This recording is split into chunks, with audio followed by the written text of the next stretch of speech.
Hello दोस्तों, एक बार फिर से आप सभी का स्वागत है एजुकेशन बाइट पर। साइंस की आज की क्लास में हम साइंस के इम्पॉर्टेंट क्वेश्चन देखेंगे। इससे पहले हम हिंदी के देख चुके हैं और संस्कृत के भी मैंने बता दिए थे आपको।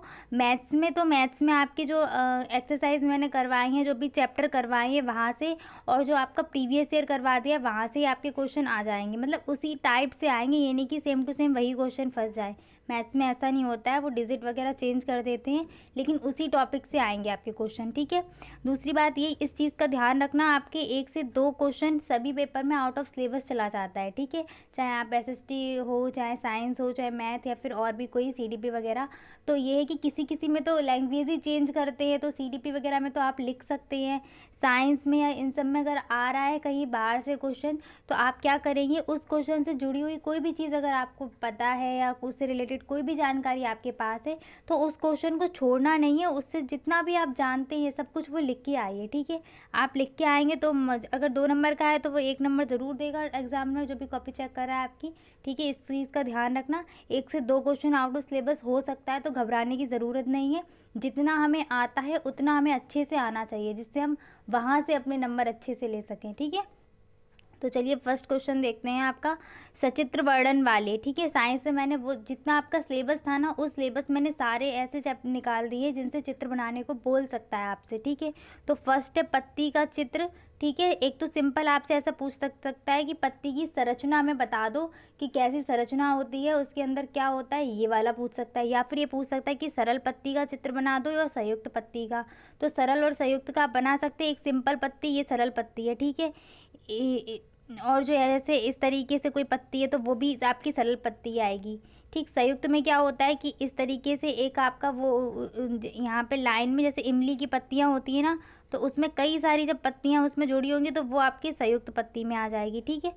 ये अंतर होता है सरल और संयुक्त में। ठीक है। तो अगर सरल का आ जाए तो आप सिंपल सी एक पत्ती कोई भी बना दो, इस तरीके से कोई भी एक पत्ती बना देना।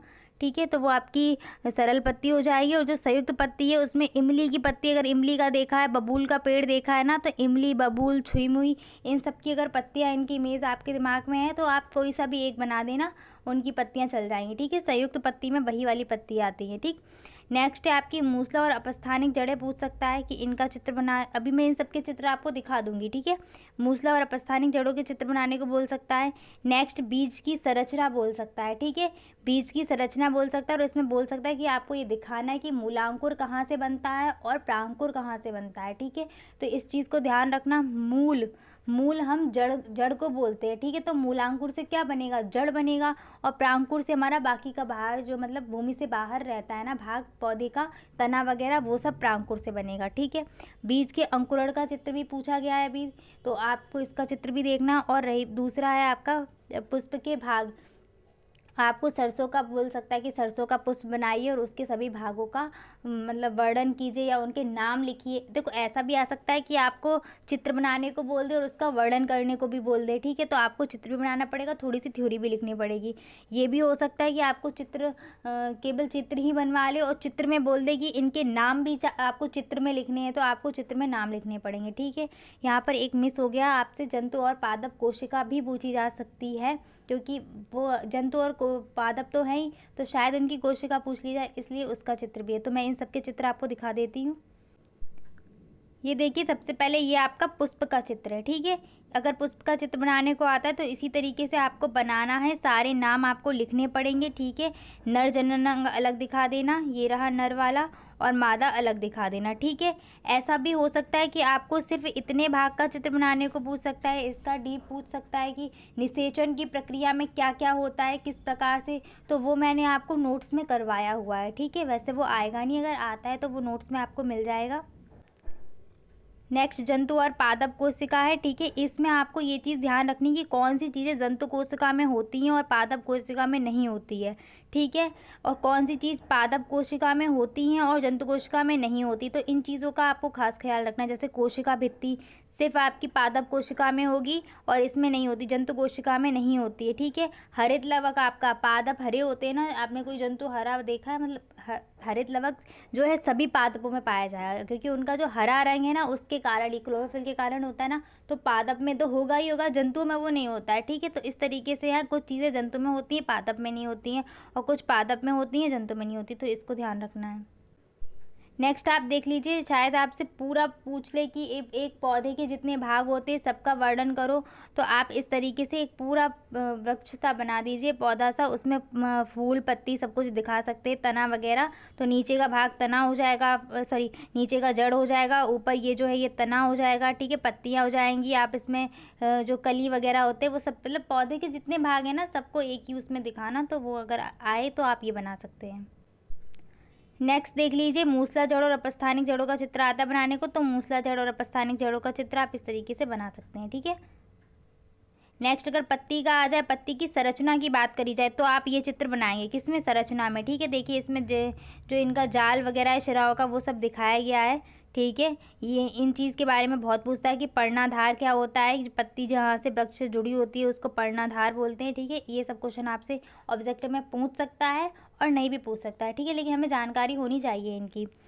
नेक्स्ट क्या है आपका, बीज की संरचना पूछ सकता है, तो बीज की संरचना पूछेगा तो आपको पहले तो एक बीज बना देना है, सेम वगैरह ही पूछता है जो द्विबीजपत्री पौधे होते हैं। द्विबीजपत्री में मैंने आपको बता दिया था कि अगर आप तोड़ोगे ना तो आपको जो दोनों मिलेंगे ना उसके पार्ट वो इक्वल होंगे, ठीक है। जैसे चना होता है ना, चना हो गया, और आपका जैसे इमली अगर नहीं है तो कोई बात नहीं, चना है सेम है, ठीक है। छोले आते हैं ना, अगर आप इनको तोड़ो ना तो आपको दो सेपरेट भाग मिल जाएंगे अलग अलग, ठीक है। तो वो आपके द्विबीजपत्री हो जाएंगे, ठीक है। एक बीजपत्री में अगर आप तोड़ोगे तो वो टूट जाएगा, चूरन बन जाएगा, या फिर टेढ़ा मेढ़ा सा टूटेगा। जैसे आप चावल है तोड़ के देखोगे उसको तो इक्वल नहीं टूटता है, ठीक है। ऐसे गेहूँ हो गया वो भी नहीं टूटेगी, मक्का वो भी नहीं, खासकर आपको चना मटर ये सब अलग अलग मिल जाएंगे। मूंगफली तो सभी खाते हैं ना, तो तोड़ के देखना एक अलग पार्ट अलग मिल जाएगा, दूसरा अलग। तो ये वाले जो पौधे होते हैं ये द्विबीजपत्री कहलाते हैं, ठीक है। तो बीज की संरचना आपसे पूछ सकता है। इसमें देख लीजिए मूलांकुर कहाँ से विकसित हो रहा है, तो मूलांकुर से आपकी जड़ बन जाती है बाद में, और प्रांकुर से आपका तना वगैरह बन जाता है, ठीक है। नेक्स्ट आपका बीज का अंकुरण वाला मोस्ट इम्पॉर्टेंट है, तो आपको पूरा अंकुरण कैसे होता है पहले डालेंगे मिट्टी में बीज, इस तरीके से पूरी थ्योरी लिखनी होगी, और उसका जो चित्र है वो ये आपके सामने रहा, ये आप बना देंगे, ठीक है। नेक्स्ट अब हम आ जाते हैं साइंस के इंपॉर्टेंट क्वेश्चन पे, ठीक है। वहाँ टॉपिक जो इंपॉर्टेंट है जिनसे क्वेश्चन बन सकते हैं आपके, और पहले जीव विज्ञान से स्टार्ट करेंगे। तो पहला आपका जंतु कोशिका पादप कोशिका से पूछ सकता है, ठीक है।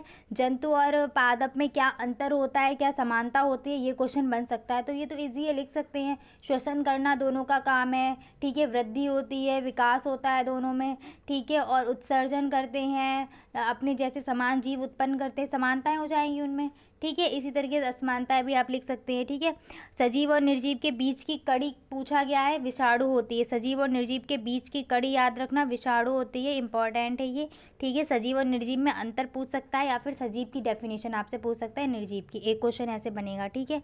अनुकूलन आपका मोस्ट इंपॉर्टेंट है, अनुकूलन आपको पूरा कंप्लीट देखना है, ठीक है, जितना भी अनुकूलन में करवाया है। अब यहाँ से आपके कई क्वेश्चन बनते हैं, या तो अनुकूलन की डेफिनेशन पूछेगा, या फिर अनुकूलन के प्रकार पूछ सकता है, या फिर आपसे सीधे जलीय अनुकूलन पूछ लिया कि जलीय अनुकूलन में पौधे और जंतु क्या अनुकूलित करते हैं, उनमें क्या विशेषता पाई जाती है, पर्वतीय वालों में क्या विशेषता होती है, मरुस्थल वाले में क्या विशेषता होती है, तो ऐसे पूछ सकता है, ठीक है। अलग अलग टुकड़ों में पूछ सकते हैं। अगर आप पूरा अनुकूलन पढ़ लेंगे तो आपके ये तीनों क्लियर ही हो जाएंगे, ठीक है। कीटभक्षी पौधे कौन से होते हैं, जो कीटों को खाते हैं अपनी नाइट्रोजन की कमी को पूरा करने के लिए, जैसे ड्रोसेरा घटपर्णी ये सब, ठीक है। तो ये आपका 2 नंबर में भी आ सकता है, केवल डेफिनेशन पूछेगा, एग्जाम्पल पूछेगा, ठीक है, और 1 नंबर में भी आ सकता है, ठीक है। नेक्स्ट फिर आ जाएंगे जड़ तना पत्ती, तो इनके प्रकार को ध्यान रखना है कि जड़ के प्रकार क्या होते हैं आपके, मूसला जड़ अपस्थानिक जड़, ठीक है। और सबसे इंपॉर्टेंट इनके कार्य हैं, पत्तियों के कार्य खासकर पूछा है कि पत्तियां मेन रोल अदा करती है, खाना बनाती है ना, पत्तियां भोजन बनाती है, तो पत्तियों का मेन कार्य पूछा जाता है, ठीक है। ऐसी जड़ का भी पूछ सकता है, लेकिन पत्ती का ज़्यादा इंपॉर्टेंट है। फिर इनके रूपांतरण की बात करते हैं, तो इनका रूपांतरण में क्या ऑब्जेक्टिव क्वेश्चन आपका बनता है, जड़ का रूपांतरण मूसला जड़ का मैंने यहाँ पर लिख दिया है, शंकु रूप, तर्क रूप, कुंभी रूप, ठीक है। शंकु जैसे आपकी गाजर हो जाएगी, तर्क में आपकी मूली आ जाती है, कुंभी में जो वो क्या होता है चुकंदर टाइप का वो ठीक है, वो आपका आ जाएगा जकड़ा, जड़, गुच्छित, इसको कंद कुछ भी बोलेंगे, ग्रंथिल, ट्यूबरस, इस प्रकार से इनके रूपांतरण होते हैं। मैं यहाँ पर शॉर्ट में इसलिए बता रही हूँ क्योंकि मैं ये सब करवा चुकी हूँ, ठीक है, और फिर वीडियो काफ़ी लंबी हो जाएगी क्योंकि मुझे पूरे सारे जितने साइंस है सबके आपको टॉपिक बताने हैं, इंपॉर्टेंट क्वेश्चन। तो बस अगर आपने नहीं पढ़ पाई है किसी कारणवश तो आप बस इतना करिए, PDF आपको मिल जाएंगी, वहाँ से अपना रिवीजन कर लीजिए, ठीक है, क्योंकि इससे पहले आपने कहीं ना कहीं तो पढ़ाई की होगी किसी भी चैनल से या कहीं से भी। तो आप बस इतना करिए, PDF से रिवीजन कर लीजिए, जो भी आपके पास लिखा हुआ है उनमें इंपॉर्टेंट जो भी मैं बता रही हूँ उनको देख लीजिए, ठीक है। नेक्स्ट ऐसे ही तने वगैरह के आपको रूपांतरण सारे देखने हैं, ठीक है। पौधे और जंतुओं की उपयोगिता हमारे जीवन में क्या होती है ये पूछ सकता है, ठीक है। पौधे किस काम आते हैं हमारे, तो कई सारे काम आते हैं, औषधियाँ मिलती हैं, लकड़ी मिलती है, ईंधन मिलता है, ये बना बना के भी ले सकते हैं, नहीं भी आते तब भी। जंतुओं की क्या उपयोगिता है, अरे बोझा ढोते हैं, ठीक है, इधर उधर से ट्रांसपोर्ट में, पहले तो कितना जंतुओं का यूज़ होता था ना ट्रांसपोर्ट में, आपका घोड़े से लोग जाते थे, ठीक है, तो वो सब आप यूज़ लिख सकते हैं। नेक्स्ट आते पुष्प के भाग पे, तो पुष्प के भाग आपसे पूरा या तो वर्णन, देखो मैंने अभी चित्र में बताया था ना, या तो चित्र बनाने को आ सकता है या फिर सीधे सीधे पूछता भी है वो वन लाइनर में कि आपका मादा जनन अंग बताइए, पुष्प के नर जननांग बताइए, तो वो क्वेश्चन आ सकता है आपका। अलैंगिक प्रजनन की विधियाँ मोस्ट इंपॉर्टेंट है आपकी, खंडन, विखंडन, मुकुलन, बीजाणु निर्माण, पूछता है कि कौन सा है, बीजाणु निर्माण द्वारा प्रजनन किस में होता है, तो फर्ण इसका आंसर होता है, मुकुलन किस में होता है, ठीक है, बडिंग वगैरह ये सब। कायिक प्रवर्धन भी आपका इंपॉर्टेंट है, जड़ द्वारा किसमें, शकरकंद में, तने द्वारा आलू हल्दी, जो तने होते हैं ना आलू हल्दी अदरक आपके तने हैं, अब इनमें प्रजनन तने के माध्यम से ही होगा, ठीक है। पत्ती द्वारा प्रजनन आपका अजूबा या ब्रायोफाइलम, ब्रायोफिल्लम कुछ भी आपका हो, मतलब ये दोनों नाम एक ही है, एक ही चीज़ है ये, बस आपका इंग्लिश और हिंदी का नाम हो जाएगा उसका। बीज की संरचना अभी बताया था, चित्र पूछा जा सकता है, बीज क्या होता है, तो सुसुप्त पौधा बोलते हैं बीज को, सुसुप्त पौधा यानी कि सोया हुआ पौधा, जैसे ही उसको मिट्टी मिलेगी, नमी मिलेगी, वायु पानी ये सब मिलेगा, वैसे ही उसमें से क्या होगा, एक बड़े पेड़ का निर्माण होगा, ठीक है, तो वो इसको सुसुप्त पौधा बोला जाता है कि एक बड़े वृक्ष के सारे गुण उसके अंदर विद्यमान होते हैं। फिर क्या आएगा, बीज का अंकुरण, अंकुरण कैसे होता है, इसका प्रकीर्णन कैसे होता है, ये दोनों क्वेश्चन यहाँ से डेफिनेशन बनेगी। बीज कितने प्रकार के होते हैं, एक बीजपत्री, द्विबीजपत्री, ये पूछ सकता है आपसे। और एक, हाँ एक मैं भूल गई, द्विलिंगी पूछा जा सकता है कि द्विलिंगी वाले पौधे कौन से हैं, ठीक है, तो द्विलिंगी वाले पौधे आप लोग कमेंट सेक्शन में टाइप करके बताना, ठीक है।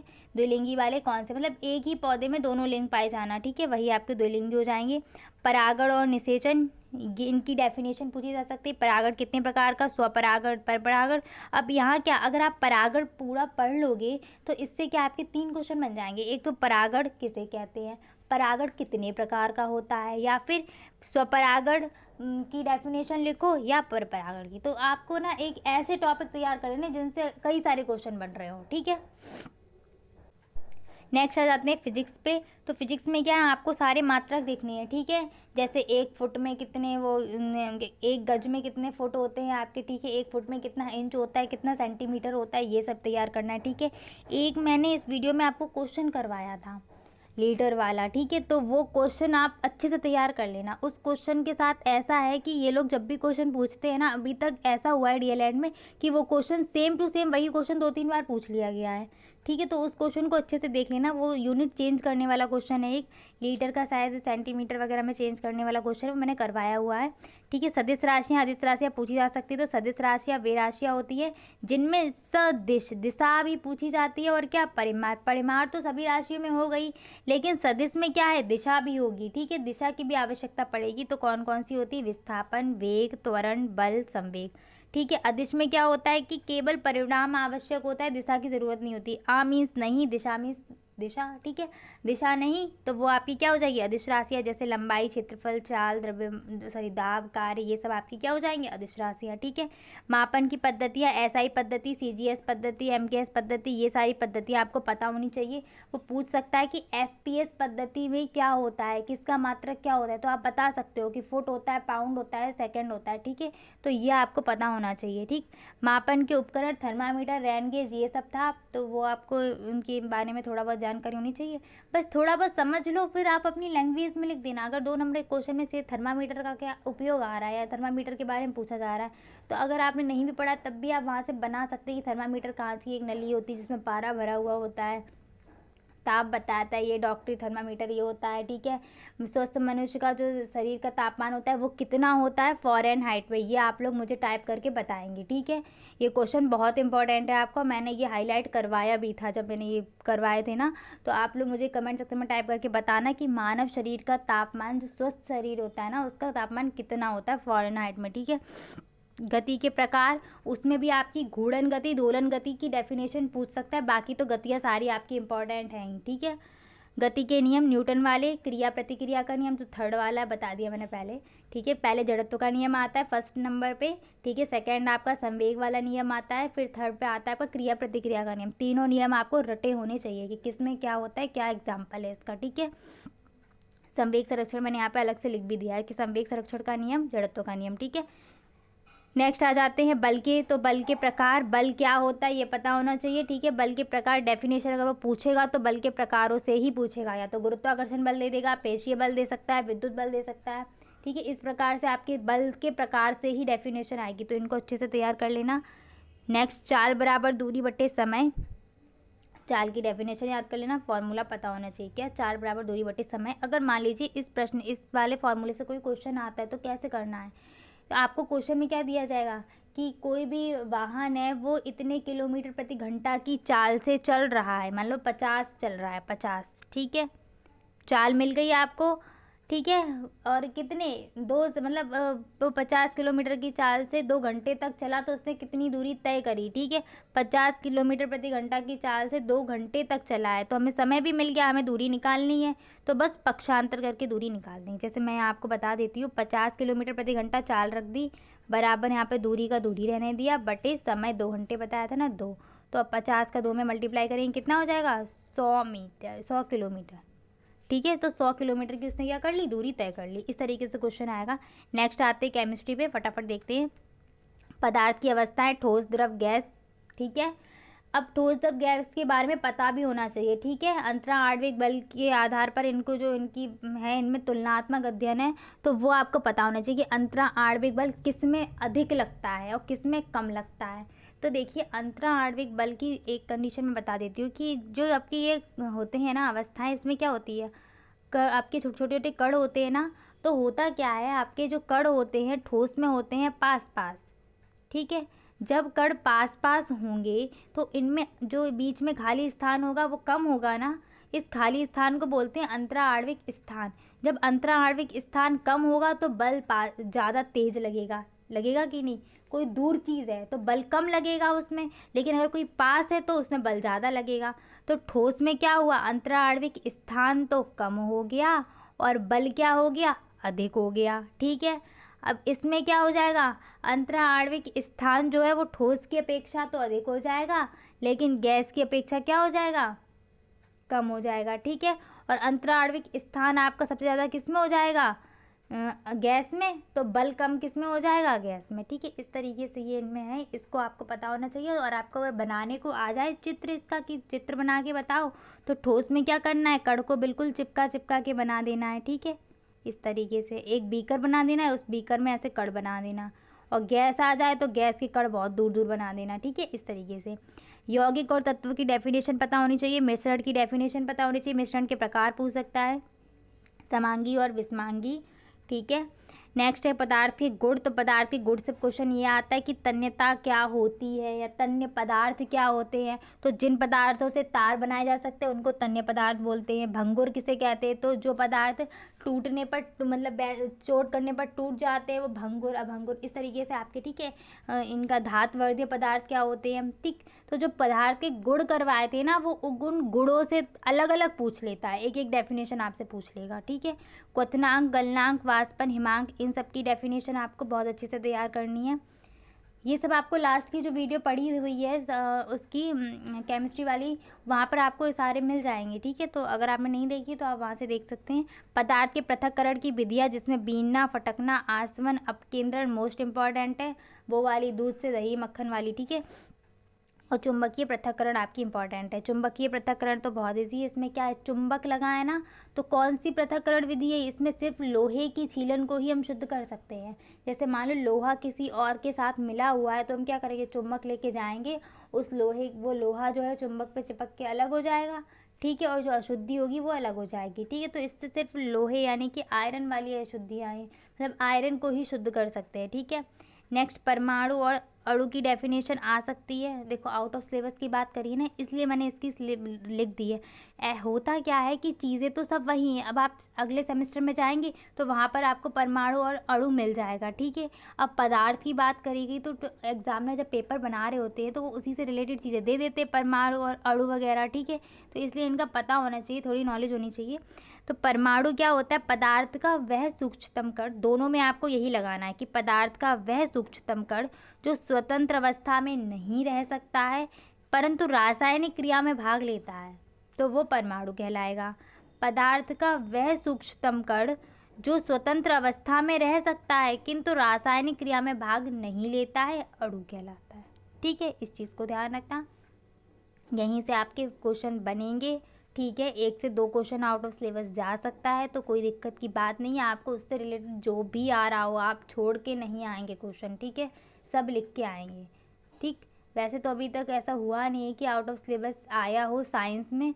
एसएसटी में तो कभी कभार पूछ लेता है, क्योंकि इतना बड़ा है ना एसएसटी का कि आप कितना भी पढ़ लो कम ही रहता है उसमें। ठीक है, तो उसमें कुछ ऐसा आ सकता है, तो आप सिर्फ यही करना है। अगर कोई क्वेश्चन मत आउट ऑफ सिलेबस भी नहीं, अगर आपको ऐसा भी कि कोई क्वेश्चन आ ही नहीं रहा है पेपर में, ठीक है, अगर आपके 50 नंबर वाला पेपर है, लॉन्ग में अगर वो है और फैक्ट नहीं पूछा है, सिर्फ विशेषताएं पूछी हैं या फिर लाभ हानि पूछी है, उपयोगिता पूछी है, तो उस क्वेश्चन को आप छोड़ना मत। आप उस क्वेश्चन में कुछ ना कुछ लिख के ज़रूर आना। ठीक है, एग्जामिनर आपको भले ही पूरे नंबर ना दे, 2 में से 2, 1 तो देगा, आधा तो देगा। ठीक है, कोई भी क्वेश्चन छोड़ के नहीं आना। और सब दूसरी बात ये कि आपको अपना टाइम खासकर मैनेज करना है। ठीक है, 2 घंटे का पेपर है, वो वाला 1 घंटे का, इस चीज़ को अपने दिमाग में बिठा के पेपर करना, वरना लिखते रह जाओ और आपके क्वेश्चन छूट जाए। काफ़ी बच्चों के साथ ऐसा हो जाता है कि वो आराम आराम से पेपर कर रहे हैं या लिखते जा रहे हैं कि मैं और ज़्यादा हमें आ रहा है, इस क्वेश्चन के आंसर में बहुत सारी चीज़ें आ रही हैं। ठीक है, तो हम लिखते ही जा रहे हैं, लिखते ही जा रहे हैं, तो वहाँ पर क्या है कि क्वेश्चन हमारा पेपर जो है छूट जाता है, कुछ क्वेश्चन छूट जाते हैं। तो ऐसा नहीं करना है आपको, आराम से टाइम मैनेज करते हुए चलना है। ठीक है, एग्ज़ाम के लिए all the best. Thanks for watching and please subscribe my channel. Bye bye, take care.